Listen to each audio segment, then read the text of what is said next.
Bienvenidas y bienvenidos a la asignatura de Ciencias y Tecnología Física, segundo grado, de la programación de Aprende en Casa.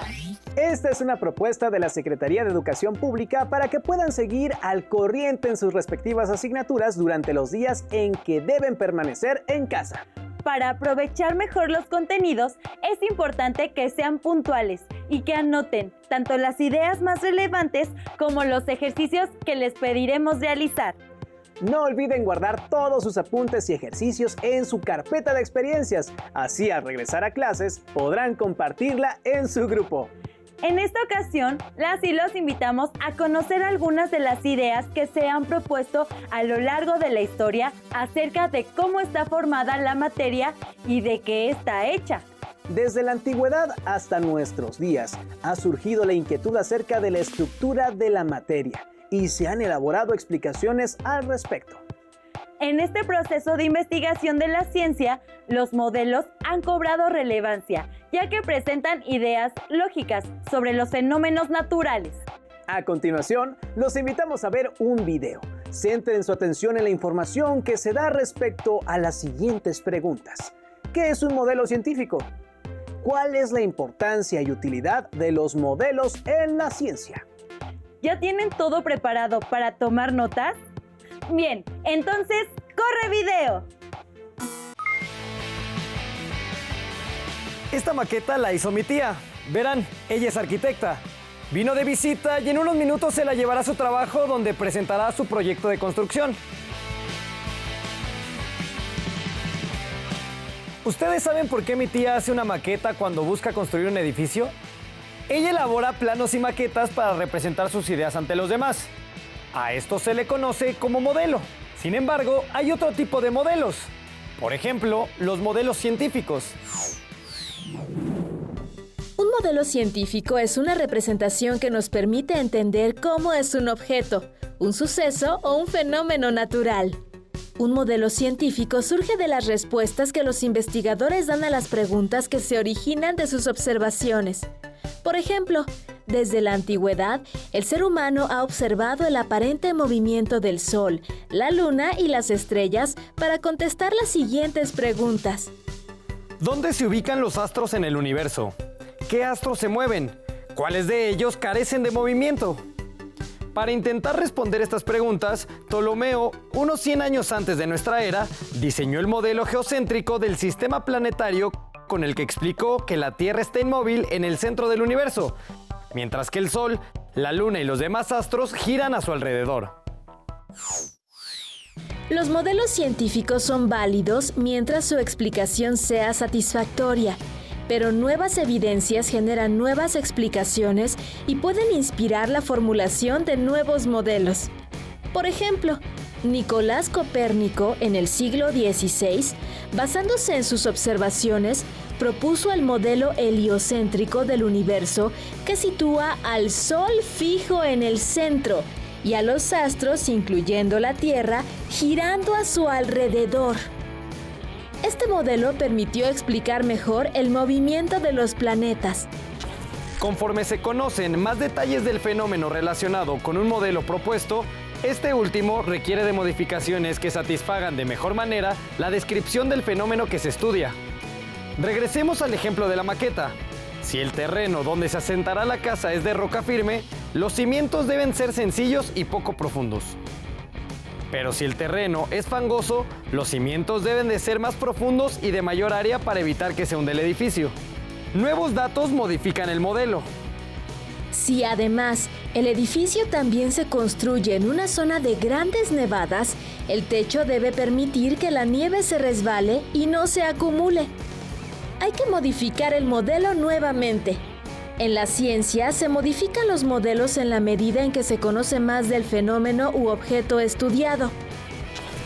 Cabe resaltar que en la ciencia también se usan los modelos verbales y los modelos matemáticos para describir un fenómeno.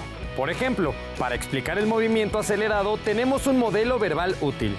A medida que transcurre el tiempo, la velocidad del objeto cambia de manera constante. Pero además, para hacer un análisis detallado de dicho fenómeno, se elaboró un modelo matemático que ya conoces. Aceleración es igual a velocidad final menos velocidad inicial entre el tiempo. Con este modelo se puede hacer predicciones de la velocidad de un móvil en un tiempo determinado, si se conoce la aceleración que tiene. Deben de tener presente que ningún modelo científico explica totalmente un fenómeno, un proceso o un objeto, y que la investigación constante permite nuevos descubrimientos que modifican cada modelo. Este proceso puede repetirse al paso del tiempo y mediante nuevas investigaciones. ¿Y tú, cómo harías un modelo para representar algo de lo que has visto en este curso?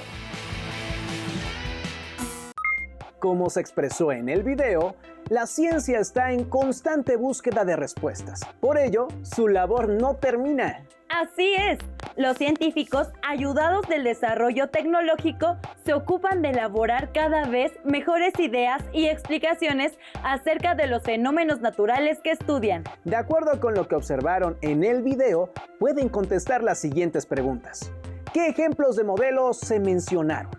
¿De qué manera se modifican los modelos en la ciencia? Es importante considerar que los modelos no constituyen una copia exacta de la realidad, sino que representan ciertos aspectos que permiten describir, explicar y predecir los fenómenos naturales.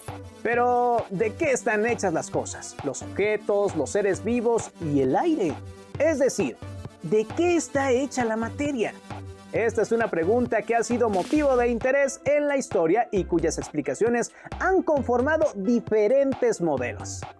Para conocer algunas de las respuestas que se han dado al respecto y saber quiénes las plantearon, los invitamos a ver el siguiente video. Pero antes, reflexionen un momento y respondan. ¿Qué es lo más pequeño que conocen que forma todas las cosas?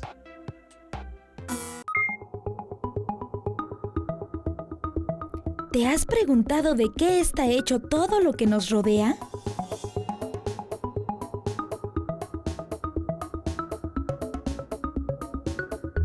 Estamos en el año 500 antes de nuestra era, en la antigua Grecia, cuando el filósofo Empédocles de Agrigento dio la primera respuesta a la pregunta ¿de qué está hecha la materia? Postuló la teoría de los 4 elementos. Todo está formado por una mezcla de aire, tierra, agua y fuego.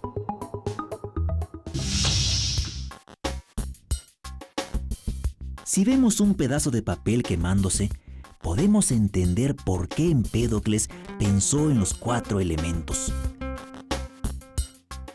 El aire, el fuego, la tierra representada en las cenizas y el agua. Hagamos otro ejercicio. Tomemos un objeto cualquiera, por ejemplo, una manzana. La cortamos en varias partes y así sucesivamente. Pero, ¿cuánto más la podemos dividir?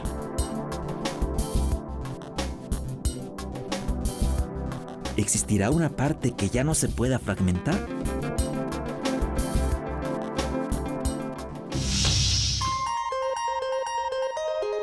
El filósofo Demócrito llamó a la parte más pequeña de una cosa átomo, que significa sin parte, sin división. Propuso que estas partículas de materia indestructible siempre se encuentran en movimiento y se distinguen entre sí solo por su forma y tamaño.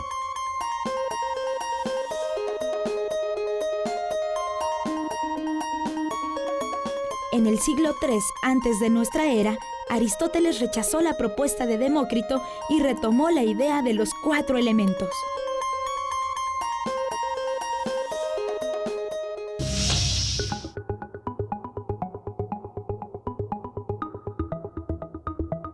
Según Aristóteles, la materia estaba constituida de forma continua, es decir, que podía dividirse infinitamente y cada fragmento, por pequeño que fuera, conservaría las características del objeto original.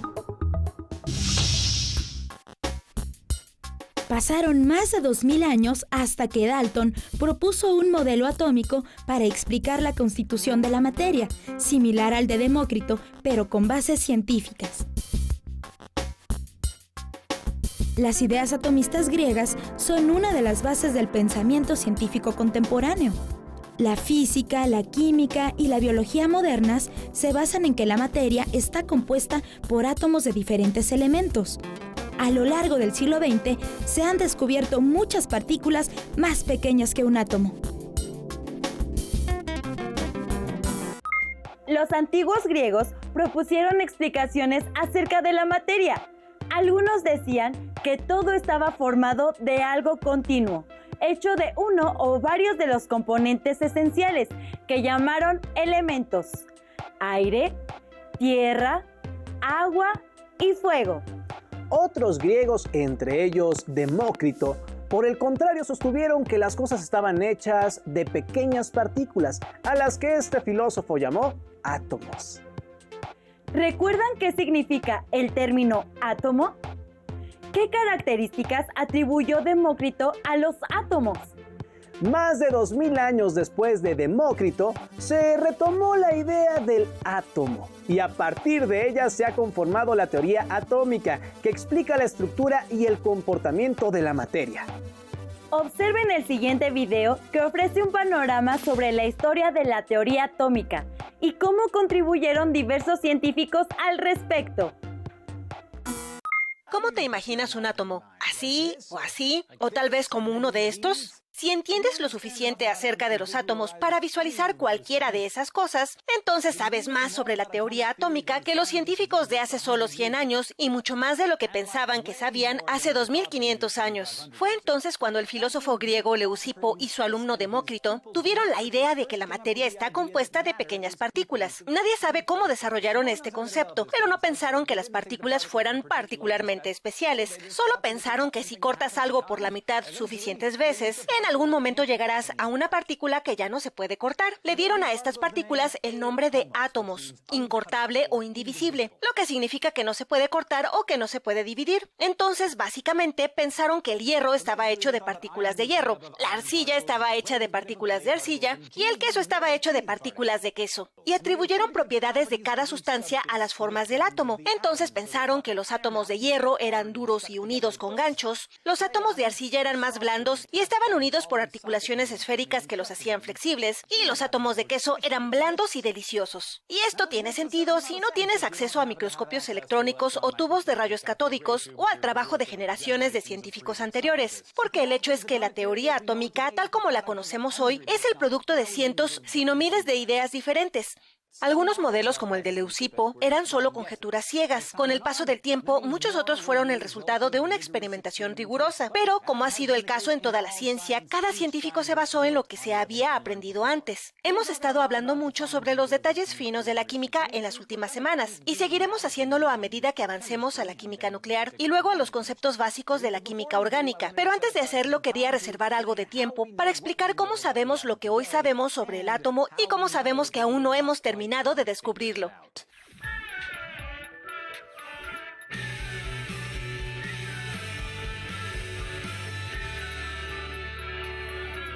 Ahora puedes pensar que una vez que a Leucipo y Demócrito se les ocurrió la idea general de los átomos, sería bastante fácil para otra persona tomar esa pequeña bola indivisible y correr con ella, pero te equivocarías. Los siguientes desarrollos importantes en la teoría atómica no llegarían en los siguientes casi 2300 años. Ya te he contado, por ejemplo, sobre el químico francés Antoine Lavoisier, que propuso la ley de la conservación de la masa, que establece que incluso si la materia cambia de forma, su masa se mantiene igual. Y debes recordar al profesor de inglés John Dalton, quien determinó que los elementos existen como paquetes discretos de materia. Gracias a estas y otras grandes mentes del siglo XIX, se pudo comprender mejor el comportamiento general de los átomos. La siguiente pregunta lógica fue ¿por qué? ¿Por qué se comportan como lo hacen? Esto condujo a la investigación de la estructura atómica. En la década de 1870, los científicos comenzaron a investigar de qué estaban hechas las cosas utilizando tubos de descarga. Básicamente, tubos llenos de gas con electrodos en cada extremo que emiten luz cuando una corriente eléctrica los atraviesa. Esencialmente es una luz de neón. Debido a que esta luz fue producida originalmente por un electrodo negativo o un cátodo, se llamó rayo catódico y tenía una carga negativa. Pero en 1886, el físico alemán Eugen Goldstein descubrió que los tubos también emitían luz desde el electrodo positivo, básicamente un rayo que se dirigía en la dirección opuesta, lo que significaba que también debía haber una carga positiva en la materia. Goldstein no entendió completamente lo que había descubierto aquí. Me refiero a que los científicos todavía no habían descubierto qué era responsable de la carga negativa en los rayos. Luego, el físico inglés J.J. Thomson llevó la investigación del tubo de descarga más allá. Al medir cuánto calor generaban los rayos catódicos, cuánto podían ser doblados por imanes y otras cosas, pudo estimar la masa de los rayos. Y la masa era aproximadamente 1000 veces más ligera que el hidrógeno, la parte de materia más pequeña conocida en ese momento.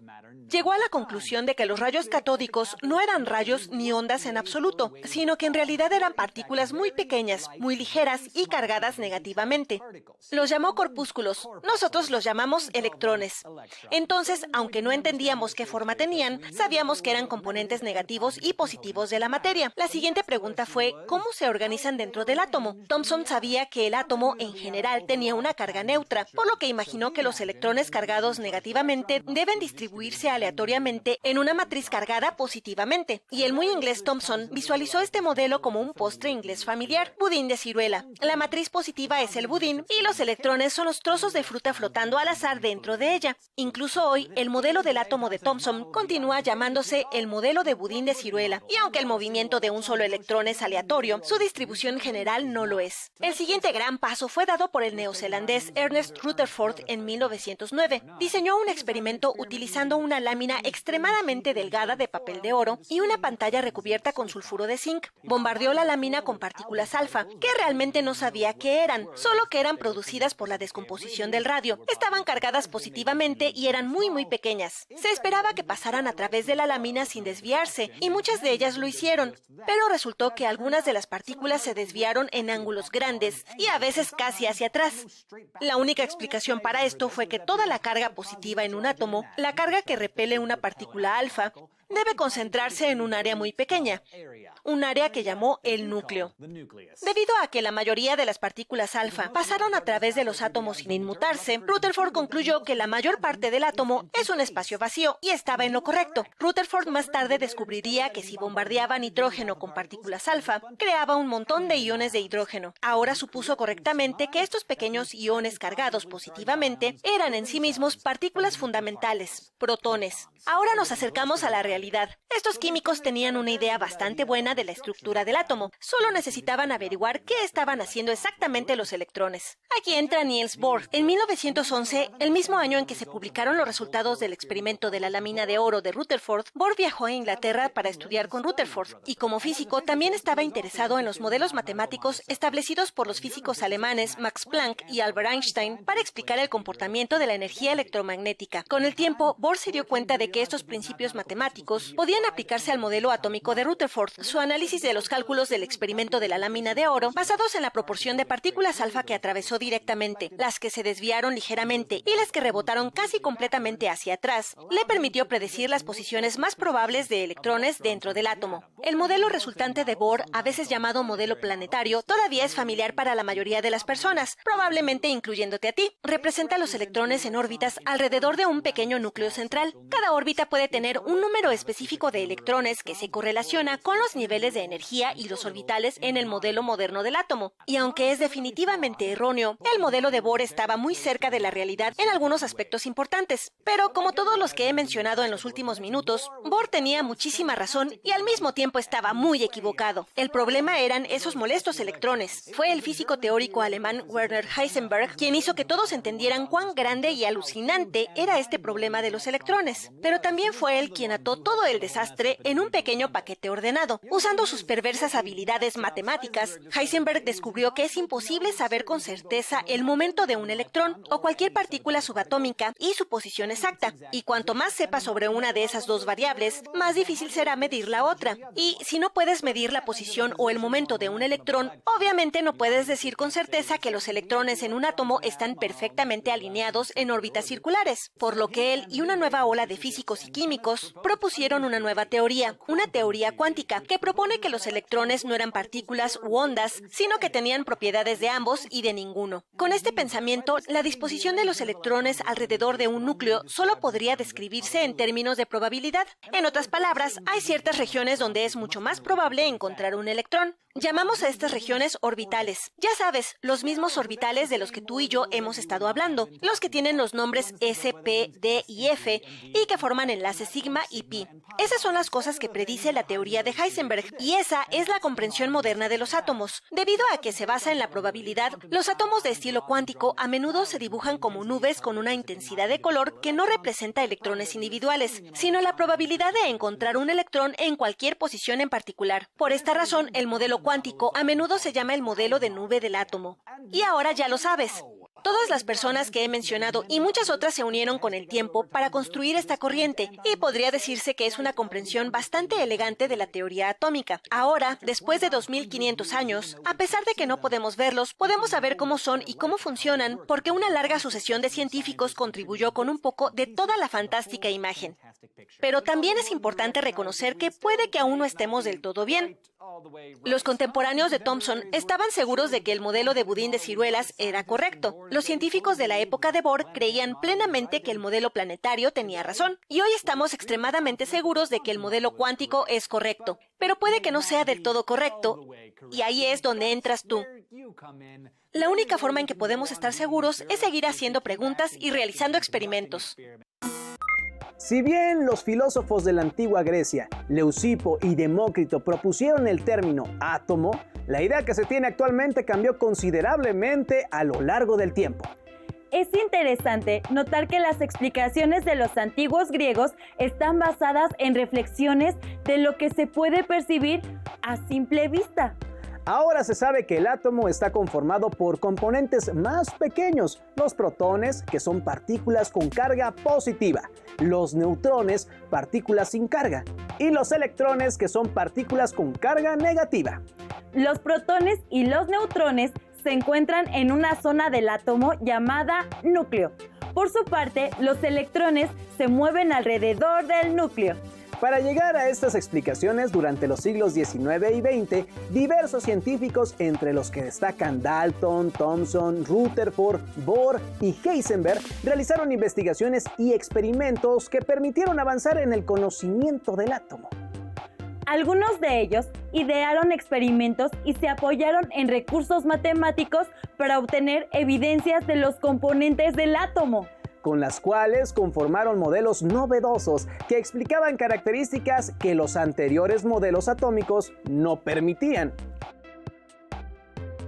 A partir de lo que identificaron en este programa, elaboren una línea del tiempo sobre los avances en el conocimiento del átomo, que incluirán en su carpeta de experiencias.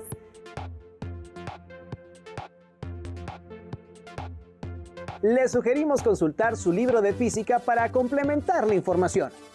En su trabajo, incluyan a Leucipo, Demócrito, Dalton, Thomson, Rutherford, Bohr y Heisenberg.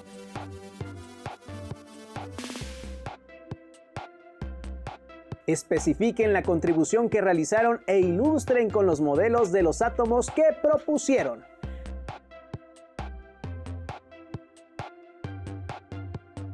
Además, incluyan un texto breve en el que expresen con sus palabras lo que favoreció el avance del conocimiento del átomo.